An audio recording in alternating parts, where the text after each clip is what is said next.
about the thread posed to democracy by theocratic groups operating in South Asia. And a part of the resolution speaks about the affiliation between the Islamic Circle of North America and Jamaat-e-Islami. Irrespective of these documents available in public domain, the Congress has neither refuted a meeting between Mr. Gandhi and an individual funded, financially supported by George Soros, nor has the Congress party rejected the role of a certain Mr. Tazeem Ansari, who has links with an organization that a US resolution in the House of Representatives openly declares is affiliated to Jamaat-e-Islami. It is expected that the Congress party, given its draconian past, will leverage any instrument available to it to stifle those who voice an opinion against the Gandhi family. I have with me another article in hand. I will deliberately not name the publication or the reporter so that their safety is not endangered by the Congress party. But I will quote from this article which is available in the public domain. And that article itself also indicates that how the Sorosian West looks at Mr. Gandhi as a pawn to checkmate not just Modi, but India, to file an FIR, because the truth was spoken, just indicates that as far as the emergency goes, in the Gandhi family, the apple has not fallen far from the tree. Media के मित्रों को आभार व्यक्त करती हूं कि आज Bharatiya Janata party का राहुल गांधी के यूएस विजिट के संदर्भ में प्रेस कॉन्फ्रेंस में आप सब पधारकर हमारी बात देश को पहुंचाना चाह रहे हैं। मेरे हाथ में वो तस्वीर है जिसमें एक ऐसी महिला विद्यमान है श्री गांधी के साथ जिनका नाम सुनीता विश्वनाथ है। ये तस्वीर अमेरिका में राहुल गांधी की उनकी मुलाकात की है।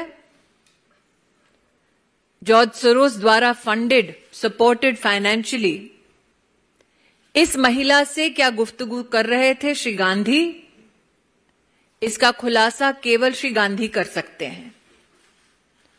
लेकिन प्रश्न ये उठता है, भारतीय जनता पार्टी ने स्वयं इस विषय को पहले भी उठाया था कि किस प्रकार से जॉर्ज सोरोस हिंदुस्तान में लोकतांत्रिक तरीके से चुनी हुई सरकार को हटाना चाहते हैं। जब जॉर्ज सोरोस के इरादे हर हिंदुस्तानी को पता थे, तब भी ऐसी क्या मजबूरी थी कि श्री गांधी ने जॉर्ज सोरोस की एक सहयोगी समर्थक के साथ अमेरिका में जाकर मीटिंग की। पब्लिक डोमेन में, इंटरनेट पर यह जानकारी भी उपलब्ध है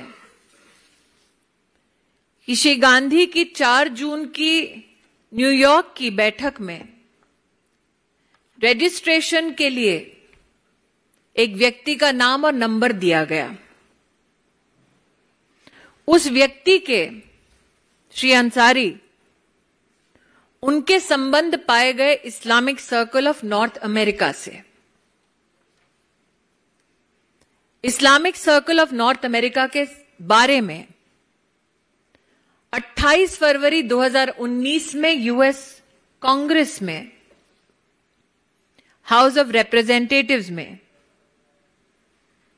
एक रेजोल्यूशन के बारे में कहा गया कि इसका संपर्क और संबंध जमाते इस्लामी के साथ है।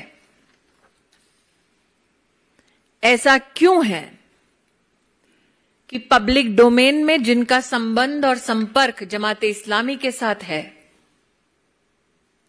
उनका सहारा लेने की कांग्रेस पार्टी को नौबत आ पड़ी। जॉर्ज सोरोस का और उनके द्वारा फंडेड संगठनों का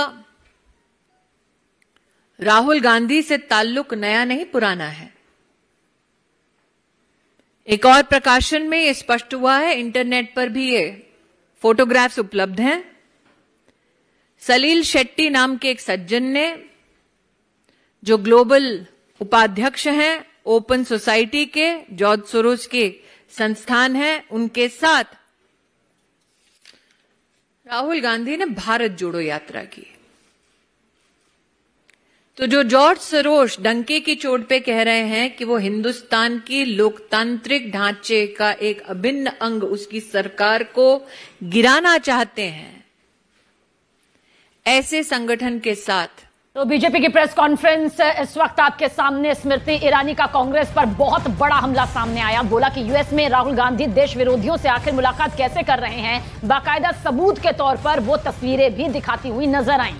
तो राहुल गांधी के विदेश दौरे को लेकर बीजेपी जो है सीधे तौर पर हमलावर होती हुई नजर आई कि विदेशों में जाकर राहुल गांधी देश विरोधियों से आखिर क्यों मिले हैं, इस मुलाकात के क्या मायने हैं, ये सवाल पूछती हुई स्मृति ईरानी।